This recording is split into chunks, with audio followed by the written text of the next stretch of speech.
शांति। आइए देखते हैं होली उत्सव पर आपके हरदोई में प्रस्तुत हुई एक नृत्य नाटिका इन कलाकारों के द्वारा। आप सभी को होली की बहुत बहुत शुभकामनाएं। भक्त प्रहलाद की नगरी हरदोई में हम सब बड़े धूमधाम से होली का त्योहार मनाते हैं और कहा भी जाता है कि होली की शुरुआत भी यहीं से हुई। कहा जाता है कि यहाँ पर हिरण्यकश्यप का राज्य था, जो कि हरि अर्थात भगवान का विरोधी था। उसे अपने राज्य का नाम भी हरिद्रोही रखा था, जो कि आज हरदोई के नाम से जाना जाता है। आज श्रवण देवी का मंदिर, जो कि सांडी रोड पर है, वहाँ प्रहलाद कुंड की निशानी मौजूद है, जहाँ होलिका प्रहलाद को लेकर अपनी कुंड में बैठी थी। कहा जाता है कि होलिका के जलने की खुशी में वहाँ के लोगों ने अग्नि कुंड के राख की धूल को उड़ाया और खुशियां मनाई और इसी तरह होली की शुरुआत हुई। होली का त्योहार 3 चरणों में मनाया जाता है: जलाना, रंग लगाना और फिर मिलन मनाना। इन तीनों का बहुत गहरा आध्यात्मिक रहस्य है, जिसका खुलासा आज हम आपके सामने इस लघु नाटिका के द्वारा करेंगे। एक बार असुरों के राजा हिरण्यकश्यप ने बहुत घोर तप किया।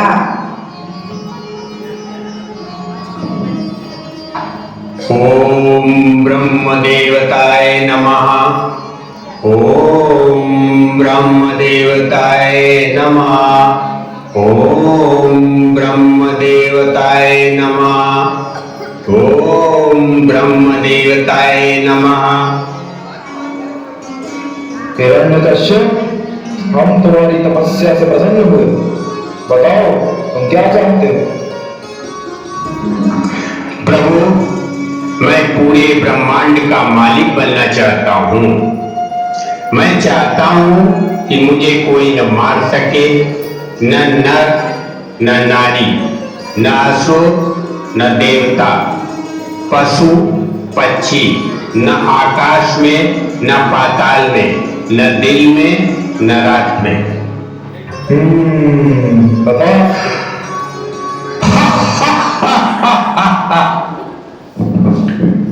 प्रभु ने उसे वरदान तो दे दिया, उसके तप से प्रसन्न होकर, लेकिन हिरण्यकश्यप को वरदान प्राप्ति के बाद इतना ज्यादा अहंकार आ गया कि एक के बाद एक राज्य पर विजय प्राप्त करने लगा, क्योंकि उसे कोई मार तो सकता नहीं था ना।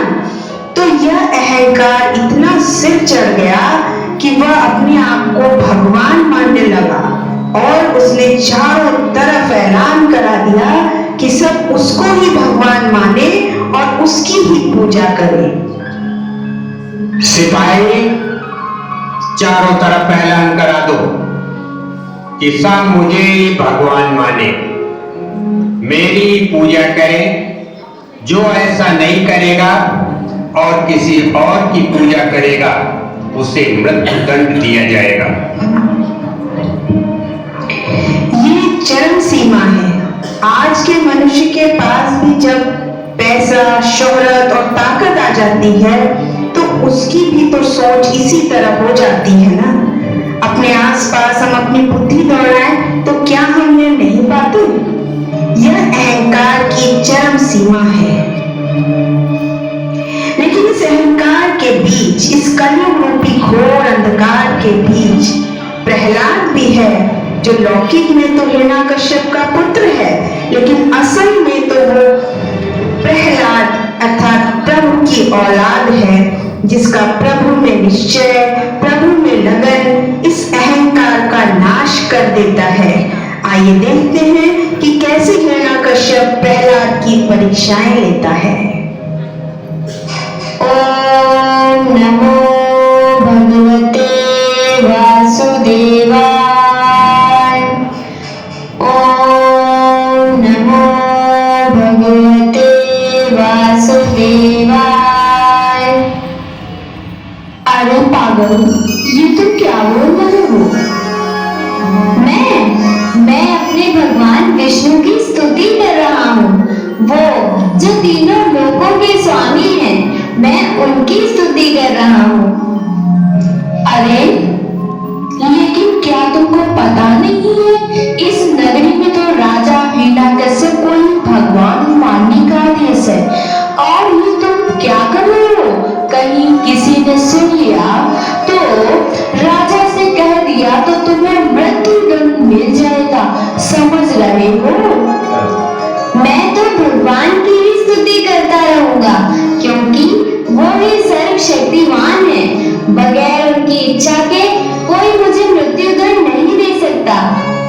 ओम नमो भगवते वासुदेवाय।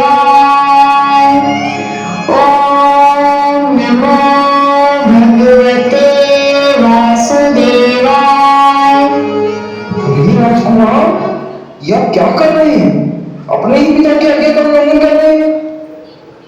और इस तरह प्रहलाद के विष्णु जी की पूजा करने की बात पूरे साम्राज्य में फैलने लगी। महाराज की जय हो। बोलो सिपाही, क्या सूचना लाए हो?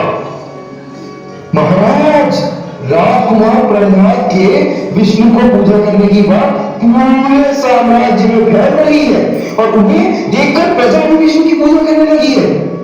क्या? हाँ महाराज, उन्हें रोकना पड़ेगा। सिपाहियों, जाओ और प्रहलाद को जंजीरों से बांधकर दंड दे दो। उसे कोई खाई में डाल दो। नहीं महाराज, इतने छोटे बच्चे को इतना बड़ा दंड मत दीजिए। आखिर वह आपका बेटा है, मैं समझा दूंगी उसे। समझिए, समझाने का वक्त निकल गया है रानी। सिपाहियों, जाओ, मेरी आज्ञा का पालन करो। हिरण्यकश्यप की आज्ञा सुनकर सिपाहियों ने प्रहलाद को बांधकर ऊंची पहाड़ी से नीचे डाल दिया। लेकिन यहाँ पर समझने वाली बात यह है कि उसका प्रभु में निश्चय इतना अटूट, इतना अटल था। प्रभु प्रेम में वो इतना मगन था कि इतने ऊंचे से गिरने पर भी प्रकृति ने उसे फूल की तरह अपनी गोद में इस तरह ले लिया कि उसे एक खरोंच तक नहीं आई। यह है निश्चय से प्राप्ति। कितनी आसानी से वह इस परीक्षा में पास हो गया। जब इस बात का हिरण्यकश्यप को पता चला तो वह घबरा गया। इतने में उसकी बहन होलिका आई, और आइए देखते हैं कि वो दोनों मिलकर अब अगली कौन सी योजना बनाने लगे प्रहलाद की परीक्षा की। अरे भैया, आप इतने परेशान क्यों लग रहे हो? क्या बात है? मेरे बहन, क्या बताऊं? विष्णु विष्णु विष्णु विष्णु, इस विष्णु ने तो मुझे चुनौती दे दी है। बहुत प्रयास किए, लेकिन प्रहलाद को मैं खत्म नहीं कर पा रहा हूं। अरे बस इतनी सी बात? भैया, अग्नि जलवाओ, मैं प्रहलाद को गोद में लेकर बैठ जाऊंगी और बस अग्नि उसे जला के राख कर डाले। लेकिन बहन, तुम भी तो जल जाओगी। नहीं भैया, मुझे स्वयं वरदान दिया है ब्रह्मा ने कि अग्नि मुझे जला नहीं सकती। मैं तो आराम से बच जाऊंगी और वो जलकर खाक हो जाएगा। फिर कोई भी तुम्हें चुनौती नहीं दे पाएगा। हा हा हा हा हा हा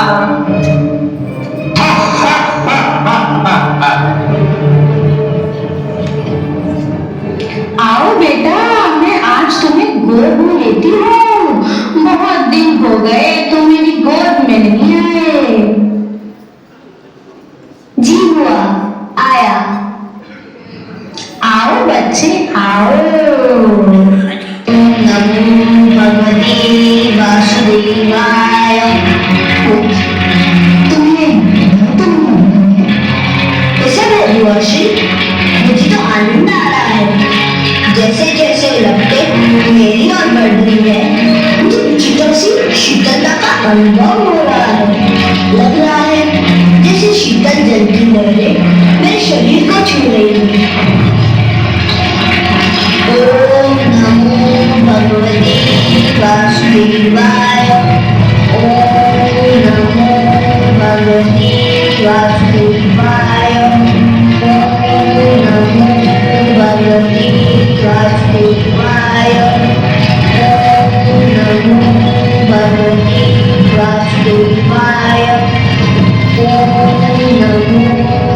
भगवते वासुदेवाय।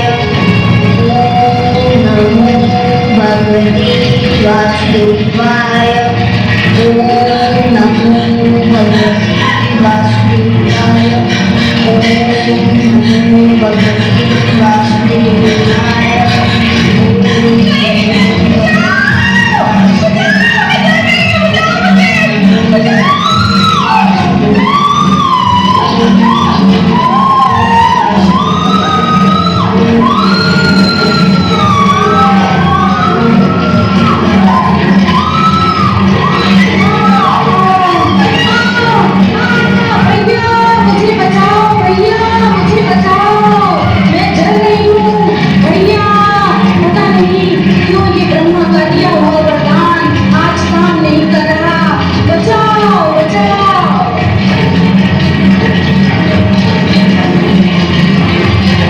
ब्रह्म देवता, आपका होलिका को दिया हुआ वरदान झूठा कैसे हो सकता है? मेरा दिया हुआ वरदान सत्य है।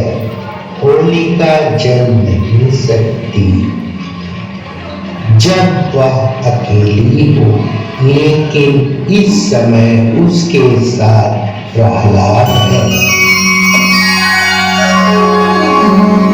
तो देखा आपने, भगवान हमें वरदान देते हैं अपना और विश्व का कल्याण करने के लिए, लेकिन जब हम वरदानों का इस्तेमाल अपने स्वार्थ के लिए, देह अभिमान अहंकार में आकर करने लगते हैं तो वरदान काम नहीं करते। इसलिए होलिका को मिला हुआ वरदान काम नहीं किया, क्योंकि उसने देह अहंकार में आकर वरदान का इस्तेमाल भाई का स्वार्थ सफल करने के लिए किया और इस तरह होलिका दहन हुआ। अब होलिका दहन के बाद देह अहंकार में जो हिरण्याकश्यप के भी अंत की बारी थी। आइए देखते हैं क्या हुआ। प्रहलाद, जी पिताजी। प्रहलाद, तुम कहते हो न कि सब जगह भगवान है, तो क्या इस खंबे में भी भगवान है? हाँ, क्यों नहीं। अच्छा, मैं तेरे भगवान को मौत के घाट उतारता हूं।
सिर चढ़कर बोलने लगता है, तभी मनुष्य का पतन शुरू हो जाता है, जिसको हम गिरती कला या गुणों में, संस्कारों में गिरावट कहते हैं, जो हमने हिरण्यकश्यप के कृत्यों द्वारा इस पूरे नाटक में देखा।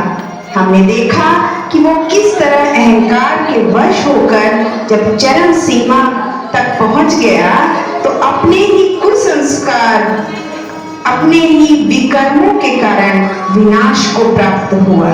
हालांकि उसे वरदान प्राप्त था कि उसे न आकाश में, न पाताल में, न नर, न नारी, न पशु, न पक्षी, न दिन में, न रात में कोई भी मार नहीं सकता था, लेकिन उसके कर्म इतने गिरावट को प्राप्त कर चुके थे कि भगवान ने उसका भी तोड़ निकाल लिया। और उस समय न दिन था अर्थात न सतयुग था, न रात थी अर्थात न कलयुग। ये इस समय संगम युग की बात है, जब भगवान स्वयं धरती पर आकर हमें ज्ञान देकर पावन बनाते हैं और हिरण्यकश्यप जैसे अहंकार के नशे में लिप्त मनुष्यों का विनाश करते हैं।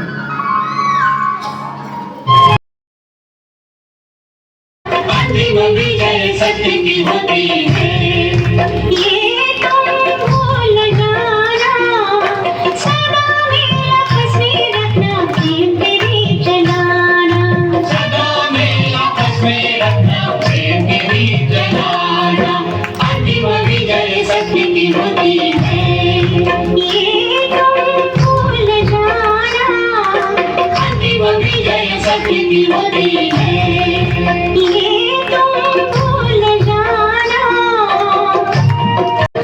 ये विजय सत्य की होती है।